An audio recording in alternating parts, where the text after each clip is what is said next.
Hi, and welcome to the Delta Dialog. In this podcast, we talk about open data, open medical data, and AI from above and beyond, and explore its implications to our world. On the first episode of our series on open medical data, we discuss what the term really means and the challenges facing open medical data, now and in the future. I'm your host, Emir Mustafa. I'm joined today by my co host and commentator David Wood and our first guest speaker, Janet Sawari. My co host and commentator David Wood is one of the pioneers of the smartphone industry, co founding Symbian in 1998. Software written by his teams has been included on half a billion smartphones. He has chaired London Futurists since 2008 and is the author of 11 books on futurist and techno-progressive topics, such as the singularity principles. Hi, David. It's a real pleasure to be here, Emir, and nice to meet you, Janet. I've been interested in the possibilities of open medical data for a long time. In particular, I spent a number of years at Accenture Mobility from 2010 to 2013, when there was a lot of early interest in how could the possibilities for sharing medical data be accelerated. And there were a number of obstacles at that time, so things didn't go quite as fast then as I had hoped. But all of these technology revolutions often go through a slow, disappointing phase before enough things come together. And I think we're seeing lots of promise now. And I'm really looking forward to having this conversation. I'll be drawing on my experience, not just at Accenture Mobility, but earlier in the formative days of the mobile computing and smartphone industry, and I'll be drawing upon my own experience more recently, doing my own research into future possibilities, as in my work at London Futurists. Our guest today is Janet Sawari, the founder of the AI Review, TARE Labs, an AI research and innovation lab based in Cape Town. She is a tech entrepreneur, AI innovation strategist, philanthropist, and was head of AI consulting for Unpack AI. She is passionate about innovative technologies in the education and healthcare sectors. Hi, Janet.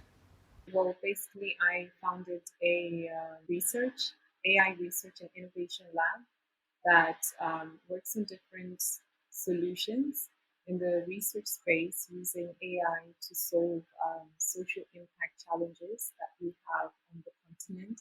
We're very continent focused, but as a lab, we focus on very specific research tracks. So currently, we're working on the future smart mobility.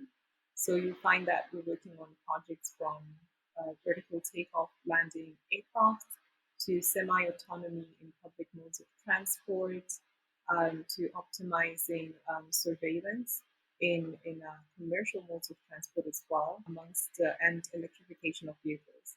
So that's what I do in my day to day. But besides that, I spend a lot of time looking at medical research since I'm one of the contributors for the UN.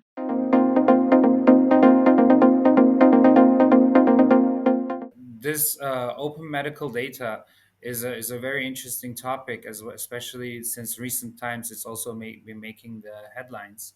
Janet, could you define open medical data for us? And what do we mean by when we say open medical data?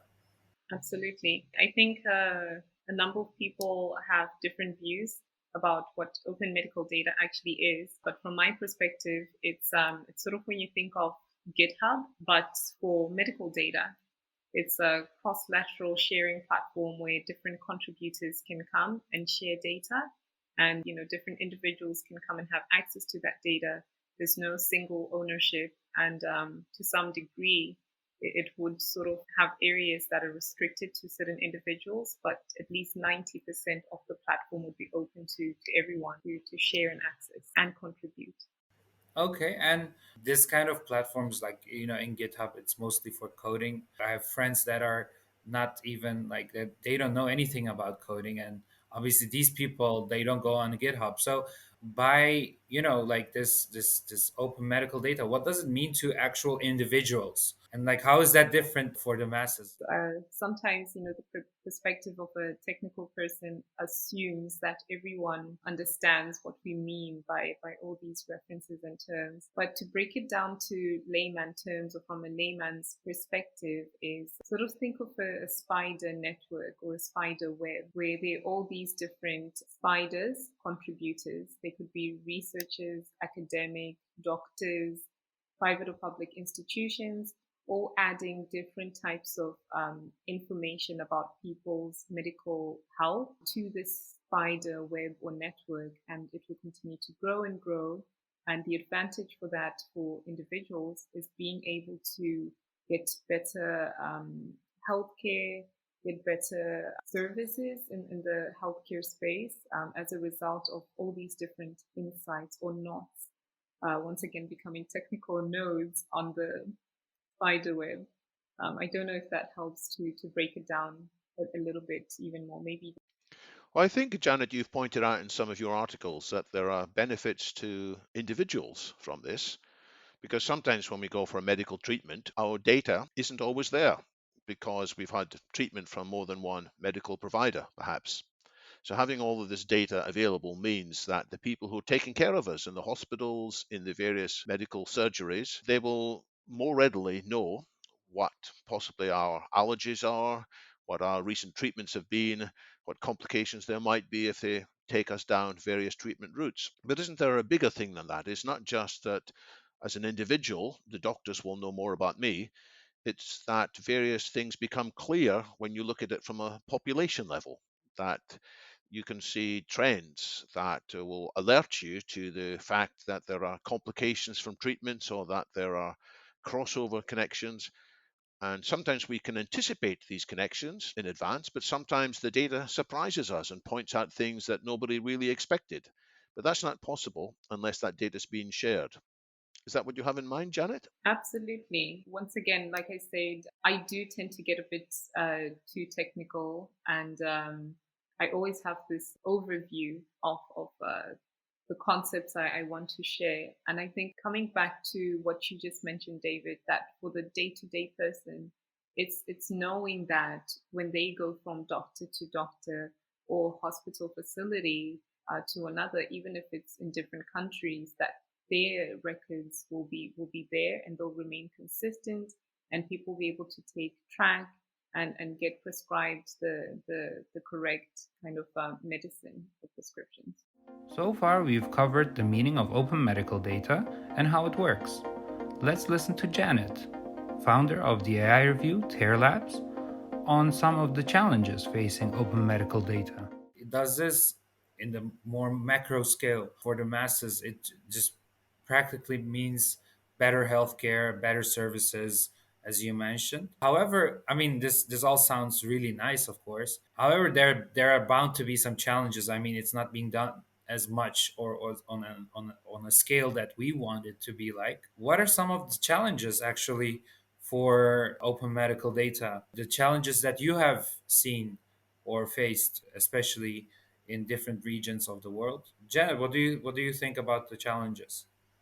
Um, when we look at the challenges with open medical data, they're really more or less foundational at this stage, especially when we talk about the African continent. It's more or less the work we need to do before we even start executing on open medical data. And what that work entails is having things like policies in place that are consistent and that complement each other across different countries. So that means to some extent, governments or policymakers need to sit down together and agree on some kind of construct that makes sense for everyone. Otherwise, there will be conflict. We need to look at things like data ethics, which go back to policy, and data governance, which also to some extent goes back to policy. Then we need to look at things like human capital. How are we going to extract the data? Who's going to do the actual work at scale? There's so many different factors that get into the foundational work. But I think if I was to just put it all into one, it has a lot to do with the infrastructure, the policy infrastructure that has to be developed. It's hefty, hefty work and very critical to the success of open medical data. Otherwise, it could become the biggest disaster of the century if not executed properly with due diligence. It's my experience that infrastructure is a neglected work. It's like plumbing. You know, when plumbing works well, we never notice it. It's fantastic. But it takes effort to make sure all the water goes in the right place, the dirty water doesn't mix with the clean water, and so on. So, mobile phones could not exist until there was a lot of infrastructure put in place. The networks needed to be built out, the backhaul, the connections to the towers needed to be there. You needed to have retailers who could understand the benefits of mobile phones. And with smartphones, you needed to have the infrastructure of an application store and developers. It took a long time for that infrastructure to be right. It's not very sexy, but if it's not in place, then lots of the aspirations fail. So you've mentioned various aspects of the infrastructure, Janet. I guess education is part of that as well. People need to be taught what to do. It won't happen straight away. Absolutely. I think besides just educating people on what to do or how to become part of this sort of spider web, like I explained it earlier, to be able to contribute to this network of open medical data, people need to understand the implications of doing so. Because if they don't, people may execute, may be taught how to execute, and in the long run, people may turn around and say, but we didn't know this is what you actually mean by an open medical data platform. So the individual right and permission has to be obtained from the get-go. People need to buy into the understanding of the benefits of these kind of platforms, and then money, resources has to be allocated by the right stakeholders. It should be the right people that allocate that educational aspect to it to make sure that the masses learn how to then do this. And I like the fact that you use the example of infrastructures, plumbing, and then mobile phones as well, having to be implemented in certain areas, and that connects to internet. The challenge that we face on the continent is not everyone has access to internet. So if I was to find myself in maybe a remote area somewhere and I was to fall sick, first of all, there would be no access to internet for someone to then look up my medical records if there was an open medical data system. And then secondly, it would be difficult for them to be able to share any kind of diagnostics that they would make when I am there. And then thirdly, it would be very difficult for them to also get insights from anyone because they're not connected. So it's like all these problems keep stacking on top of each other because of lack of basic infrastructure. And in this case, we're directly talking about internet connectivity.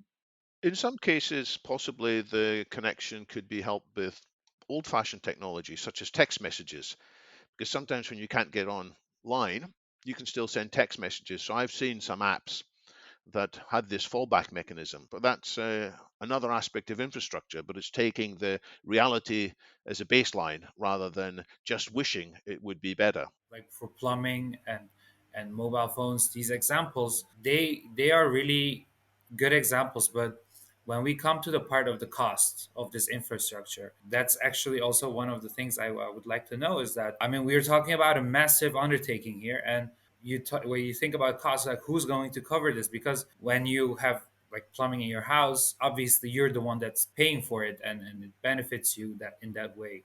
And with mobile phones, there's money to be made in terms of, like, cell subscriptions and phone subscriptions. So there is at least, a certain cash flow going through it. But with the infrastructure for open medical data, like, how would you think policymakers should think about the costs? And should these be just granted by the governments, or there are also a ton of hospitals that are private? What about them? Should they provide their data for free, or Should I charge for their medical data? What are your opinions on this, Janet? So I think when it comes to this part of the conversation, I need to kind of change my gears a bit and look at it from an economic perspective, because realistically, when we talk about plumbing in our homes, it's the person that sleeps in the house, eats in the house, and stays in the house that has to pay for the plumbing. So in this case, that would be the country, the government, right? But in the case of open medical data, it's not the government that's going to directly bear the immediate opportunity. They will bear the indirect opportunity. So it's worthwhile to look at who is the immediate stakeholder of these platforms. I wouldn't look at it as maybe the private hospitals. I also wouldn't look at it as the public hospitals or even the individuals. I would look at the large medical pharmaceutical companies, right? They benefit tenfold from having open medical data platforms, because they're then able to develop the right type of medications, or even do a bit of planning around if we have emergency cases and they need to know where to allocate certain drugs. The benefit is to them if we talk about commercialization and actual profits and margins. So who's the stakeholder? I think they're the ones that need to bear the cost. The problem and the challenge now is, how do you systematically get that direct profit and revenue stakeholder to then bear that cost? How do you do that immediately? How do you make them accountable? There's no direct infrastructure or in terms of a kind of mandate that you can put forward, and for example, not to say directly, go to big pharma and you kind of go, hey, big pharma, we need you to pay this amount for an open medical data platform for us to be able to develop infrastructure in Africa. How do we do that? So it's that gray area that kind of goes back to policy, sitting down and figuring out, how do we put systems in place that make it possible for this thing to work. Yeah, no, exactly. That's actually a very good point. And like I've seen that in one of your article, you also talk about the dependency on this. Well, the challenge is actually that we will become at a certain rate dependent on these technologies. What would you characterize as a challenge on the point of dependency in this in the aspect of open medical data? I think it would depend on the it depends.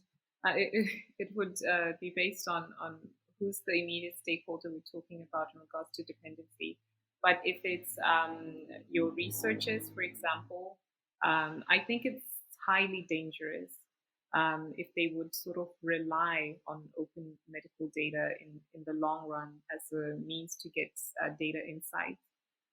You would think, oh, but why, Janet? This is a fantastic opportunity for them, low cost access to masses and masses of data that are flowing in through every day.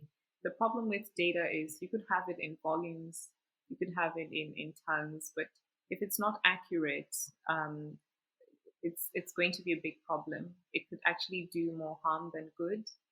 And the other issue with dependency is if there is no fallback to other platforms, there's a level of bias that comes as well with the different ecosystem stakeholder. Not everyone should always agree on definite insights that we're all collecting from this one pool of data. There should be variables somewhere that will allow us to see things from different perspectives and measure things against certain different types of variables. So there is risk from that perspective that it can make people lazy researchers. I know if I had a platform like that and I was a medical researcher or a scientist, I wouldn't have to look anywhere else, because the issue with data is it's daunting to search for the right type of data, annotate it, and most importantly, make sure it's credible. If we have infrastructure or processes in place that will allow different types of people in the value chain, academics, private, public, doctors, etc., adding information to this platform, how do we measure credibility? How do we also allocate a certain error margin that has to be allocated when we talk about data? It cannot be because it's on this platform, it's 100% accurate, it's 100% correct. That's where AI sort of comes in, right? To apply some kind of predictive analytics, or even pair up the actual data on the platform with research papers and be able to apply NLP as well, and be able to kind of measure sentiment as well and measure things on the ground. So when we talk about open medical data, I don't see the actual platform just being a sort of data repository or data network. It takes much more to have an intelligent open medical data network, which is what we actually need. Having just a big cloud or drive or platform where there's a lot of data, it's not exactly valuable. What makes it valuable is accuracy and insights, and how do we make that credible for every stakeholder that adds information to this network. So I have a personal story. I have a personal story about accuracy. I have a name. I have a date of birth. It turns out there's somebody else in Britain who has exactly the same first name and last name and was born in the same day, 63 years ago, as me. And I have been sent bills for medical treatment for that person. And some of my medical data was sent to this other person by mistake. And so that's one reason of why I and other people who have similar issues with inaccuracy of medical data might say, I don't like this open data, frankly, because it's all messed up. So that's one reason I know that people in some parts of the world are resistant to sharing medical data. They feel there are mistakes sometimes. They also feel that some of their personal private information might end up going places they're not happy. Some people might be embarrassed by some of their medical treatments. If they have various diseases, they may not want others to know about them, or they may wish to control that. So when we're talking about open access, people may say, well, I don't want everybody knowing about my whatever, sore toes or more embarrassing treatments. But finally, I find in some parts of the world, people resist sharing their data for something you talked about earlier, Janet, which is big pharma may use that data to develop incredibly successful and profitable new treatments and keep all the money. And there's a feeling of outrage. This is unfair that we have been the people who have been suffering. We have been ill. We have taken drugs. We have had side effects. And at the end, Big Pharma is making big profits. So I don't know if these things apply in your part of the world, Janet, whether these are some of the obstacles that need to be dealt with before the true promise for data sharing in health can take place. Absolutely. I mean, these things happen. They don't necessarily happen and get spread on the front page of a magazine or put on a billboard, but the reality is they do happen. There's certain instances that I cannot share publicly that one can look at and connect the dots and be able to see, a level of patterns or consistency. Too many coincidences. X kind of location has X kind of diagnosis, and then at X time, X individual releases X type of drug. It is just too many X's for me. And yeah, that is something that I've seen myself. A couple of colleagues have seen that there are these patterns, and they have to be, once again, like I was saying, um, constructs or facilities or bodies in place that actively monitor such activities and protect the interests of the people to make sure that the profit feeds into the impact of these platforms.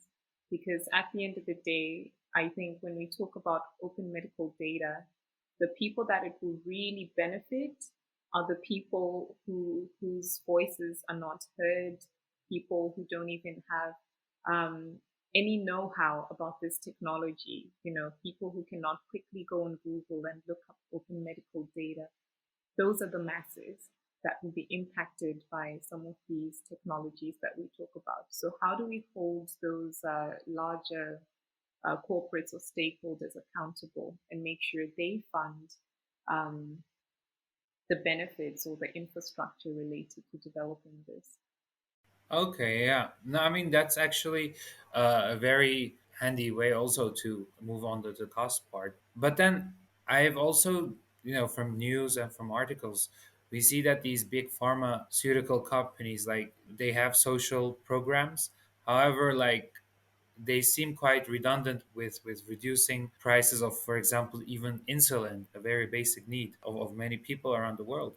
I mean, we're making a few assumptions, but wouldn't they be really hesitant to actually fund these kind of things? I mean, I know you're saying that they're the main beneficiary of this open medical data. They're the ones that will benefit the most. Do you actually also think that they will think it that way, or will they be more inclined to, you know, producing everything a little bit more cheaper in terms of infrastructure, and then still ripping out the benefits?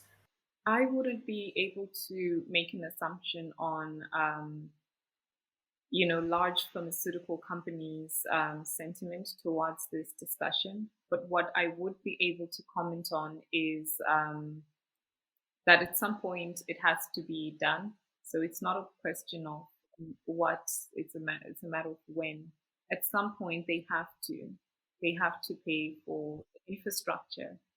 And then when it comes down to reducing the price of medications and whatnot, I see it more as an opportunity to subsidize um, in partnership with the individuals that will add their medical data onto the platform.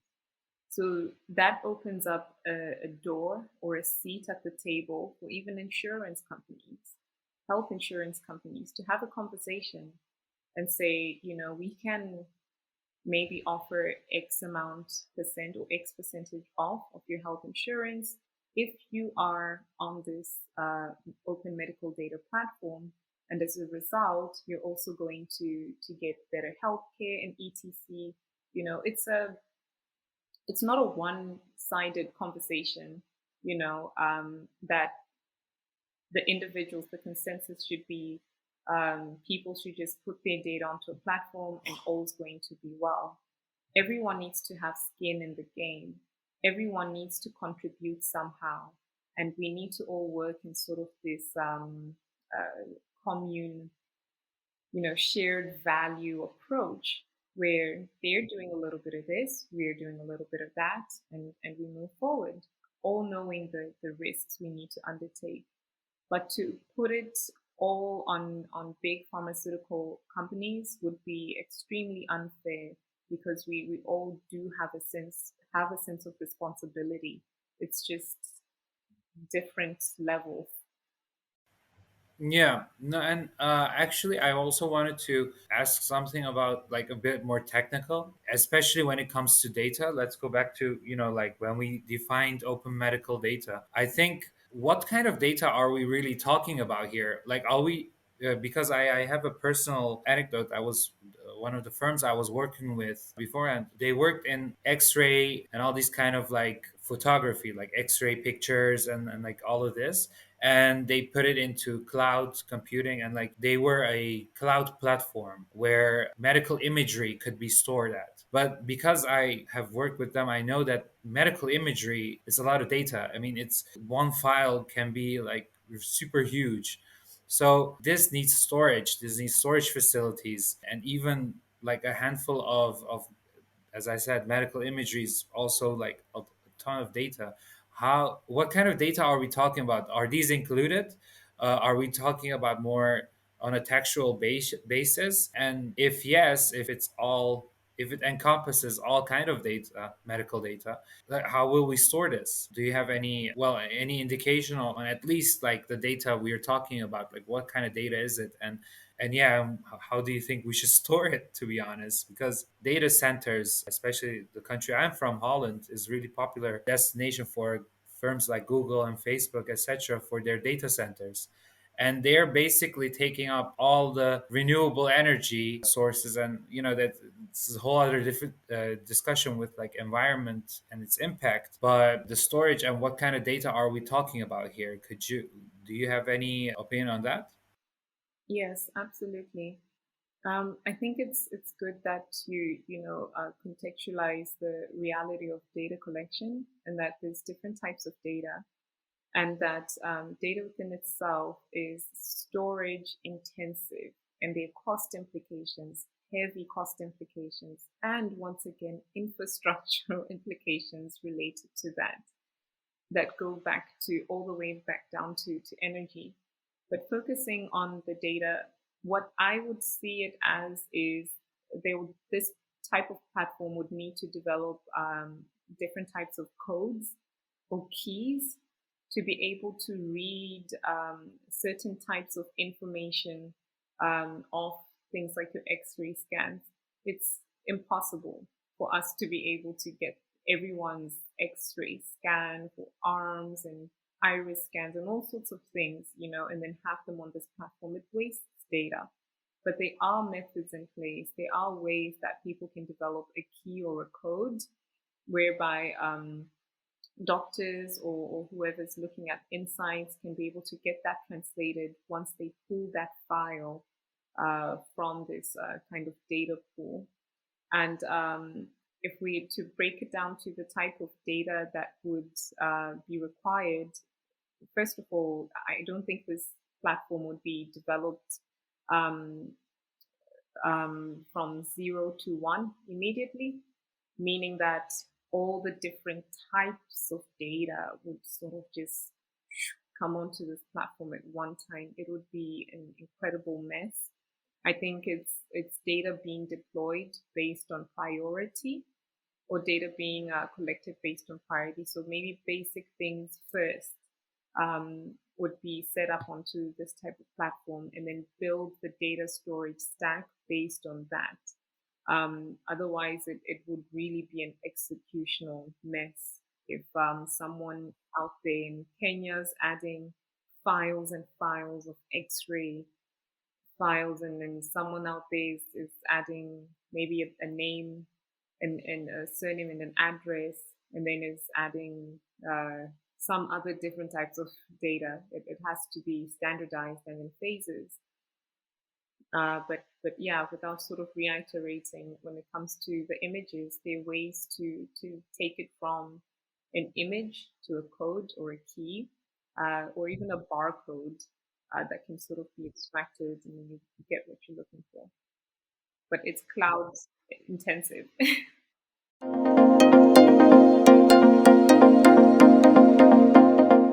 Yeah, definitely. And I mean, not to be jumping from point to point, but I also am wondering about the implications, because we're talking about policies and policymakers, and each country has to do kind of like their own thing to be able to get to a certain point. But I'm just like the implication of, for example, as a service like this, we're talking about countries kind of like telling their hospitals and telling their researchers to put this information online. um, do you think that this, like, I mean, regarding challenges, that some countries maybe, how do we ensure all countries to kind of like do this simultaneously, instead of one country doing more than the other, and some countries significantly more than the other?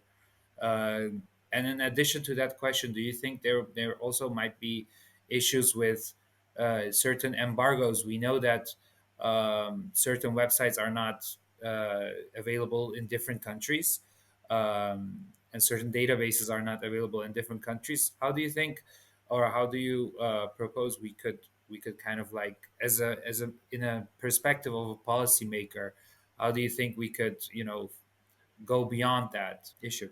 It's a very tough question, probably the toughest you've asked so far. But the reality is that some countries will add more data than other countries simply because of not capacity constraints, but because they just have more people. And then some because they just have more sick people. And so, from that perspective, realistically, there's not going to be an equilibrium amongst the different countries. And so, that also means the allocation of support for each country would have to then be different.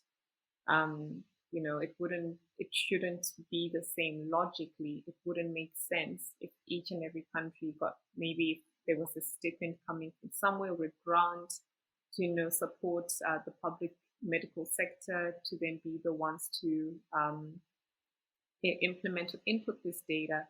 It shouldn't be the same type of grant or support. And looking at it from how can we then get them to be as proactive, which I think was your question, equally. That comes back to policy. It comes back to incentivization from the larger stakeholder. So if we're saying maybe 60%, yeah, maybe let's assume 60% of the platform will benefit big pharma. They would have then to allocate some kind of fund or resources to build infrastructure. Then once they do that, who is the stakeholder of the infrastructure that big pharma has developed? Then we look at that stakeholder and we get them to channel funds into a grant. Then once they do that, they have to then be responsible for the incentivization to make sure the grants they just funded or they just released will help everyone to be proactive. That could be in the form of, look, for every country, if you upload or share X amount of data, you could get X amount of benefits for your people or something like that. There are always ways to, incentivize different actions. To my mind, it's not a bad thing if different countries actually have, for a while, different policies, different systems, because we don't know in advance which architectures, which tools, which processes will turn out to deliver the best benefits. Different people can reasonably have different ideas. So each country can be encouraged to try and put something in place that makes sense for the local situation, the local culture. Each country ideally should have the humility to look around and say, well, we tried this, but this other country over here seems to be doing better. So some diversity is fine. But at the same time, as you pointed out, Janet, it would be so much easier in many ways if data could go into this bigger pool rather than being just local. So I'm guessing there's a role for third parties here. There's a role possibly for entrepreneurs to get involved in providing bridges and connections between the different systems around the world. With some care, they can actually open up new flows of data, generate higher levels of insight. And so it's all part of what you call this multi-sided conversation. We must encourage and point out to nimble-minded entrepreneurs the possibilities there. Absolutely, you're 100%, right, David, that to some extent it's a flawed way of thinking to assume that every country should have the same kind of policy, or they should all interconnect and complement each other. I think for a while they actually should not, like you said, and the general ecosystem will be no doubtedly supported by entrepreneurs because the unfortunate part is not everyone's going to do what they have to do. The doctors are going to get tired, the researchers are going to get tired of this extra process that's now added into their daily work. So now someone on the outside who's smart can come in and then be that service provider to input the data.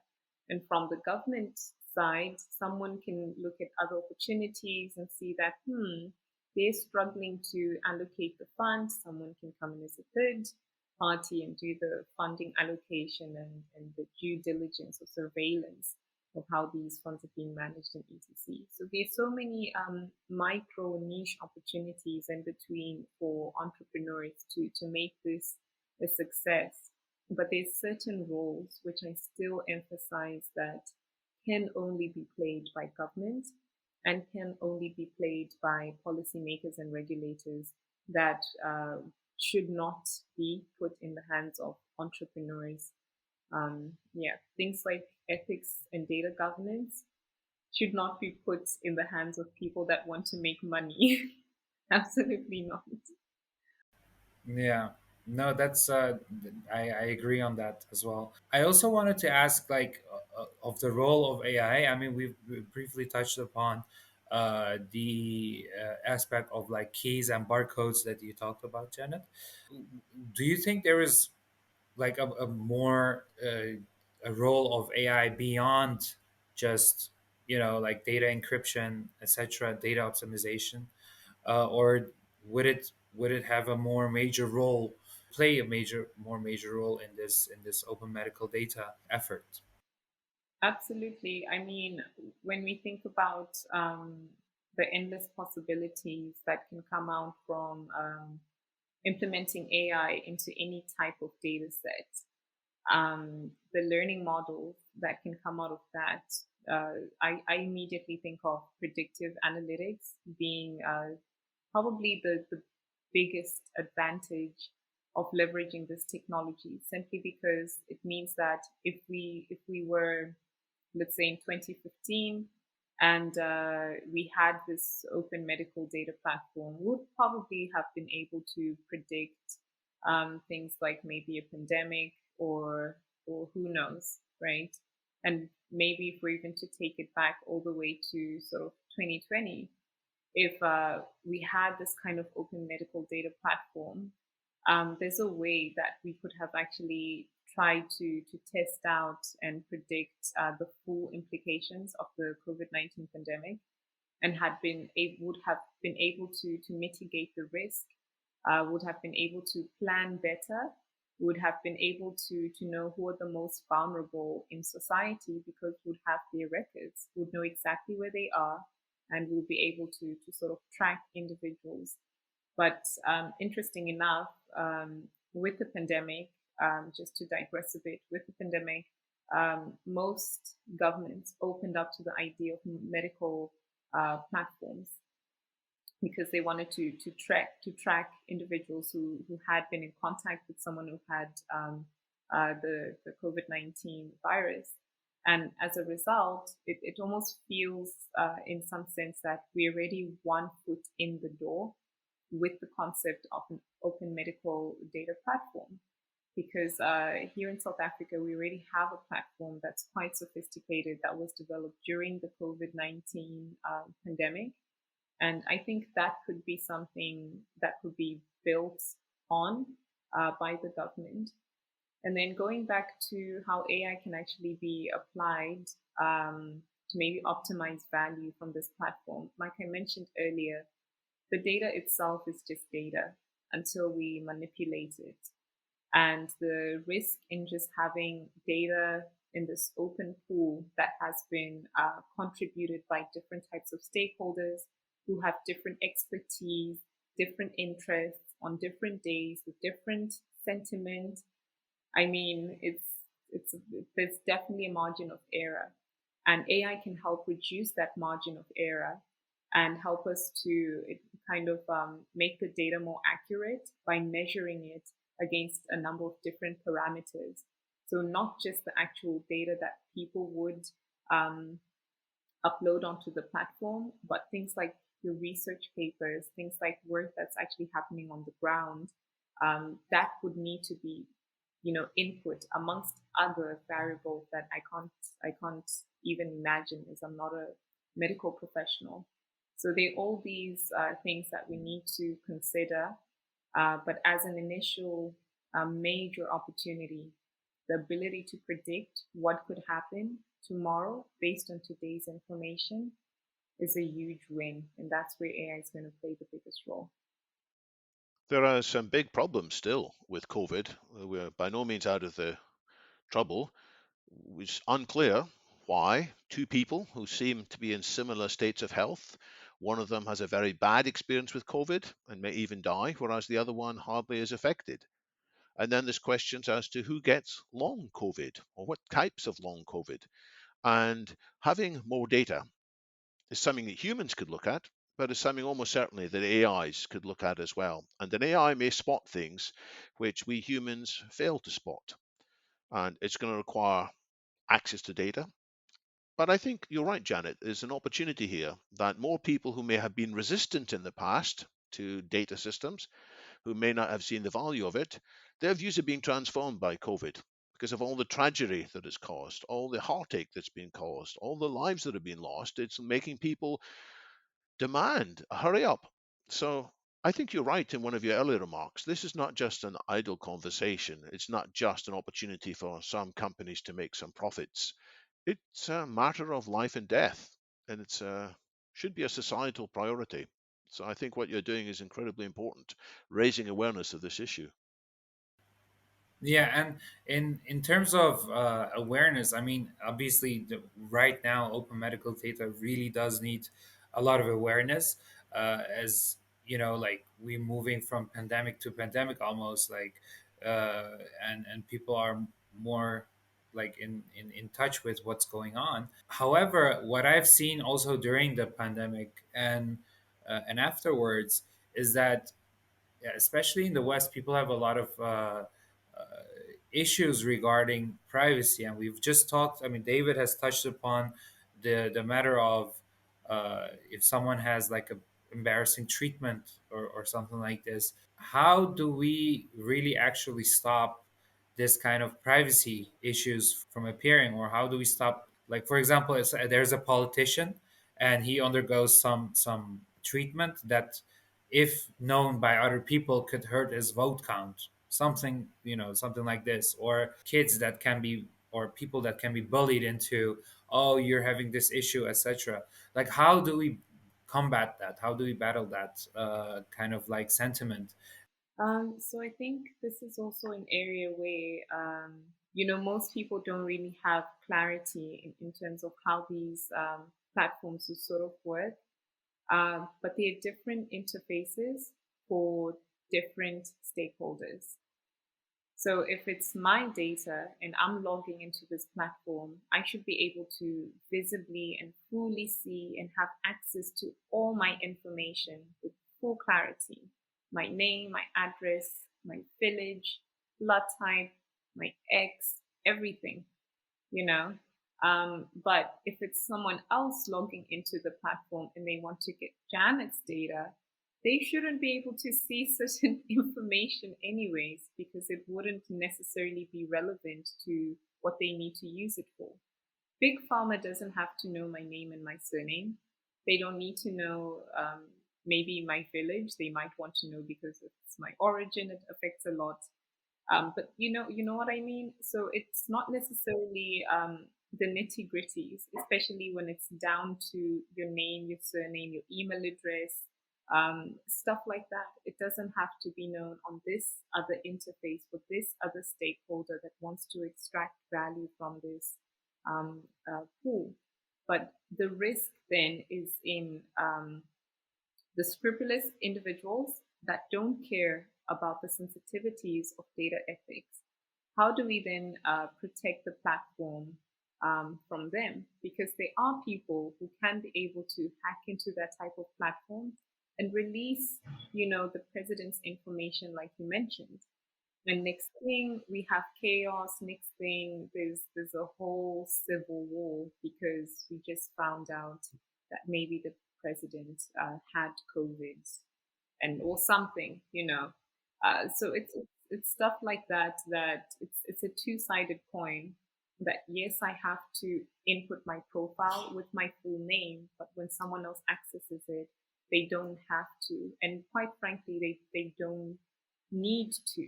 especially when it's at an exponential volume of millions and millions and millions of people's data collectively. What you want as a sort of big pharma or corporate from that volume of data is not to know the different individuals and their names. You want an overview, an aerial view of the collective insight from that data. I see two complications here. I see it's a very important topic, but two things make it even worse. One is that sometimes people are naive. Data analysts can think that they are giving out anonymized data, that they have taken off the names, and therefore that the data can no longer be traced back. But sometimes other people are able to connect the dots. They're able to figure out, well, this person comes from this village, and this person went to this university, and this person is roughly this age, therefore, and they can work out who it is. It's not as anonymized as was thought. And there are shocking cases of supposedly private data not actually being private. But the other complication is the other way. Sometimes doctors are nervous, very nervous about sharing data. They're nervous about being sued. They're nervous about being fined lots of money for being careless. And so they err on the other side. They err on not sharing data electronically. And that can be detrimental as well. And we need to find the right technical solution here. And it has human aspects as well, so that people can be confident, but at the same time, there is still as much flow of useful data as possible. Definitely. I wanted to add to the point of data ethics, which is what we're talking about. That there's also the language barrier. I think Emir, you were talking about promotion earlier, and I didn't get a chance to actually mention that. How do you promote this type of platform when there's a huge language barrier? Especially when you talk about the African continent, from my perspective, the context. In South Africa alone, there are 11 languages. 11, right? The target individuals that you need to get the buy-in from, they most likely do not even speak English. And the target demographic that would benefit the most from this type of platform, who have to relinquish their rights to their data being uploaded, also do not speak English. And now think of it when you scale to 54 different countries that make the African continent, the different languages they speak, the different cultures involved. How do you approach people at grassroots level and try to share the same message in a way that's clear and concise? And when it comes down to the data ethics, it means in terms of execution, there must be clear execution from practitioners or from stakeholders in the language that they understand, and in a way that they'll actually be able to maintain some of these ethics, like David mentioned. That, yes, doctors get nervous and may misinterpret certain implications. It may go from be careful, you might get in trouble, to them actually thinking they might get arrested and lose their license. And so as a result, people panic. If you look at it from the sort of day to day in the doctor's office execution, he could panic to the point where he might input the wrong data or just not input it at all, just to stay out of trouble. So that language aspect, it's something we mustn't overlook, because it affects the dynamics of so much. There's a game I used to play when I was a little girl called Broken Telephone. Imagine playing Broken Telephone with 54 different countries, probably thousands and thousands of different languages and micro dialects. It will be the best game you've ever played.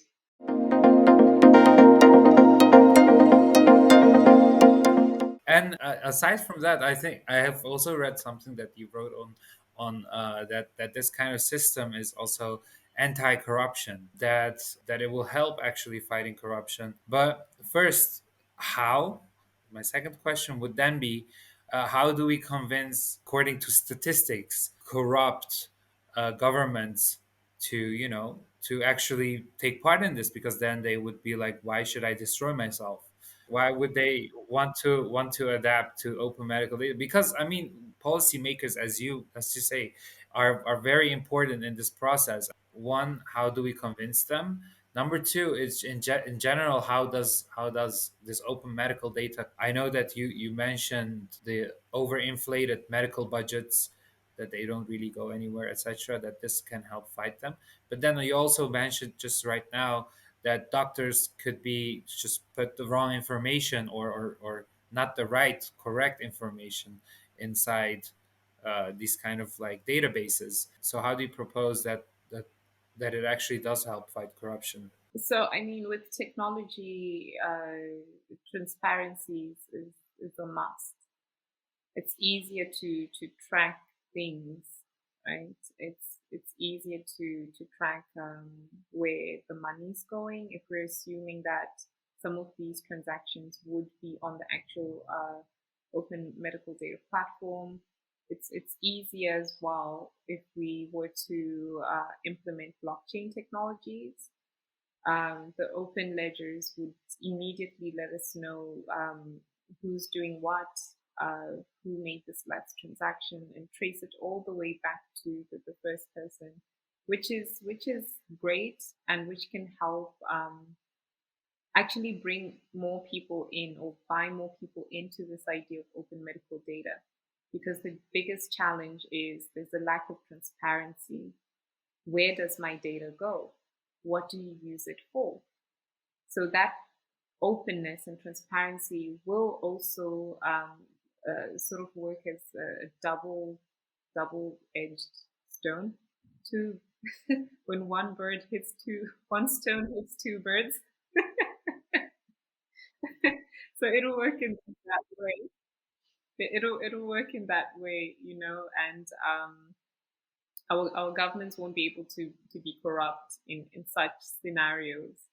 But besides that, it's it's a topic different from any other.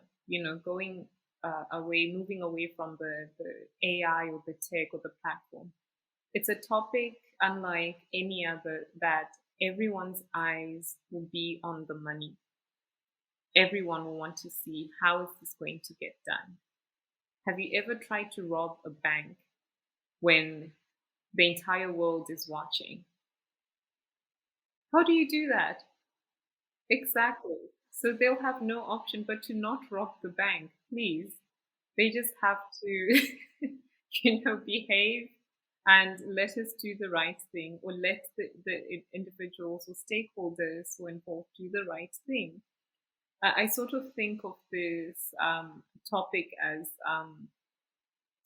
that topic that's really important, that you cannot afford to not be involved, no matter who you are.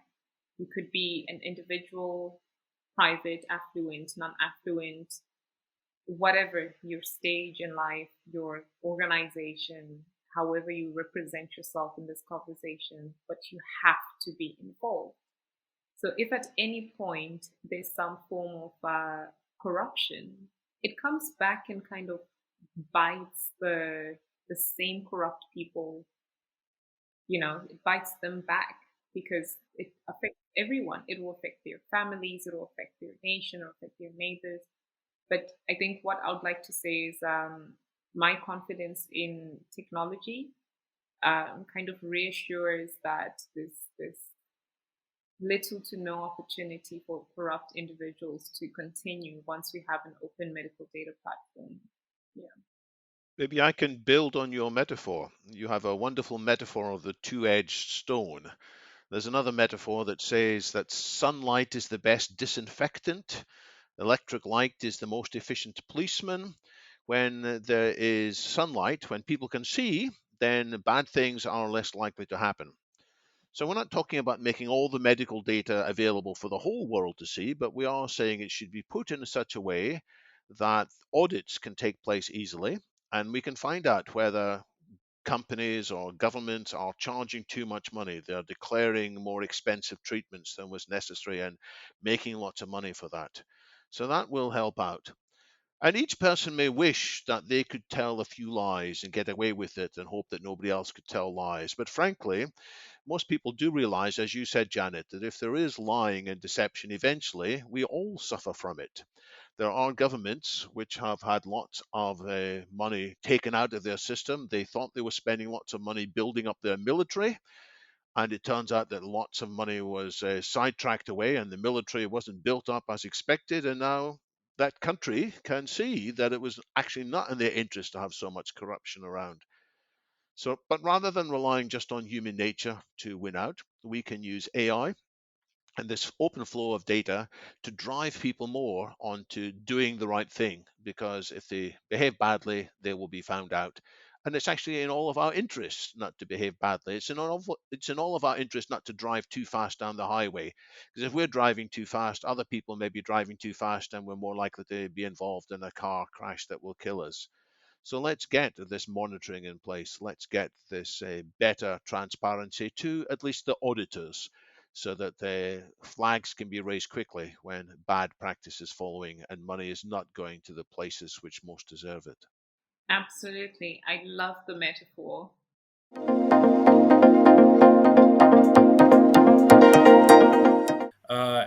What I would like to ask Janet is your company, the AI review, Tear Labs.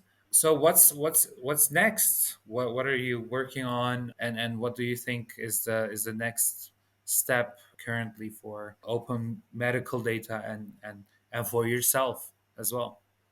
Well, right now we're working on, like you said, smart mobility related projects, and the way a research lab, or at least our type of research lab, approaches this kind of work is doing what we call the innovation discovery work, where it's not just the market research or industry research that we conduct, but it's actively looking for problems so we can develop solutions. And what we didn't know, or what I didn't realize, is wanting to solve challenges or develop solutions for smart mobility also meant I would have to some extent cross over in the other industry verticals. And the one that keeps popping up the most is the medical industry or healthcare. So, a practical example of this is smart mobility is broken down into three areas, right? It's either we're talking about an electrical vehicle or an electrical battery component, or we're talking about a connected or autonomous vehicle, or we're talking about mobility as a solution. And when you look at electric vehicles, the opportunities to implement electric mobility or electric vehicles in healthcare are huge. Imagine if you had your response ambulance vans electric.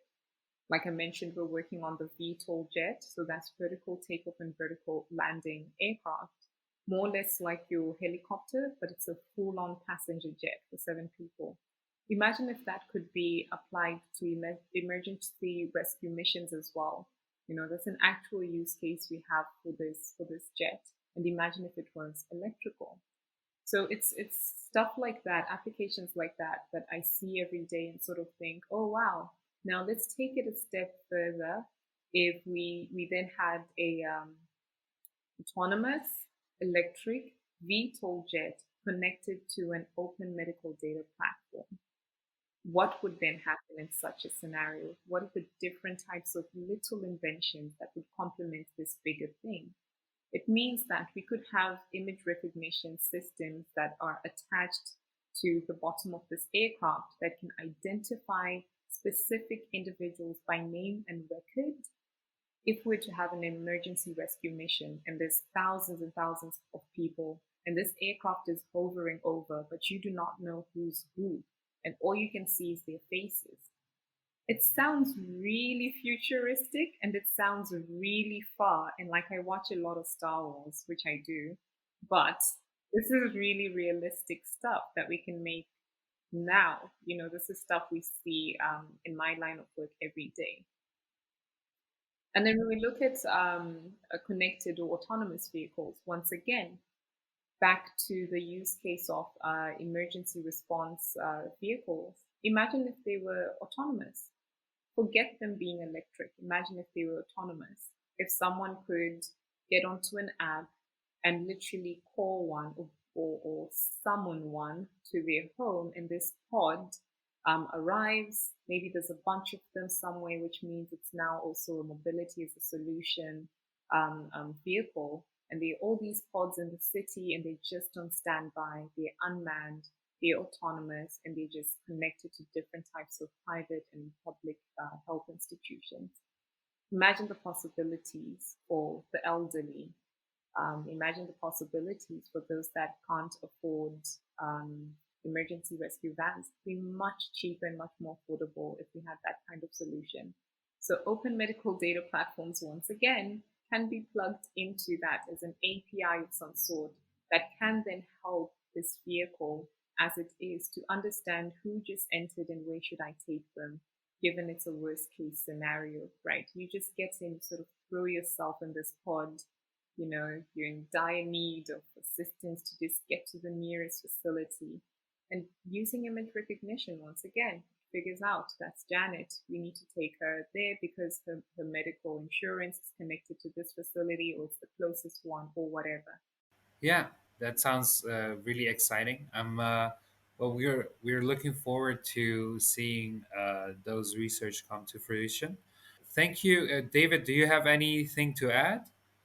Well, as a futurist, I often get asked, where are the flying cars of the Jetsons and so on?